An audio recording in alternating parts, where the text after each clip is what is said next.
ఓకేనా?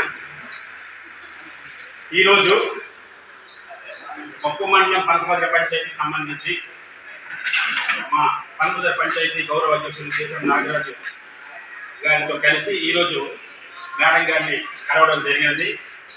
ఈ మధ్యన మా పనసభద్ర పంచాయతీలో ఆ ఎగురు గ్రామాలకు సంబంధించి చింతా పవర్ ప్రాజెక్ట్ ప్రైవేట్ లిమిటెడ్ అనే కంపెనీ పవర్ ప్రాజెక్ట్ పడుతుందనే దీనికి ఈ మధ్యన చాలా ఊహగాలు వినిపిస్తున్నాయి. పేపర్ స్టేట్మెంట్లు కూడా ఇస్తున్నారు.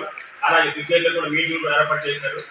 దానికి సంబంధించి మా గ్రామ ప్రజలందరూ కూడా ప్రజలందరూ కూడా పంచాయతీ అధ్యక్షులు నాగరాజు గారి చొరవతో ఈ రోజున మేడం గారిని కలిసి ఈ వాస్తవంలో నిజమెంత అవాస్తవం ఎంత అని మేము మేడం గారికి కొన్ని విషయాలు అడగడం జరిగింది. మేడం గారు ఒకటే చెప్పారు, గిరిజనులకు సంబంధించి ఏ పవర్ ప్రాజెక్ట్ వచ్చినా సరే నేను అంగీకరించాను.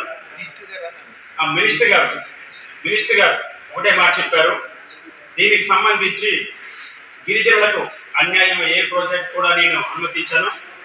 గిరిజనుల అభివృద్ధి ధ్యేయంగా నేను ముందుకు వెళ్తానని గౌరవనీయులు మన గిరిజన సంక్షేమ శాఖ మంత్రి గుమ్మడి సంజయ్ రెడ్డి గారు తెలియపరిచారు. ఏ పవర్ ప్రాజెక్ట్ కూడా అక్కడికి రాలేదు. వస్తే నేను ఎట్టి పరిస్థితులు అనుమతించాను.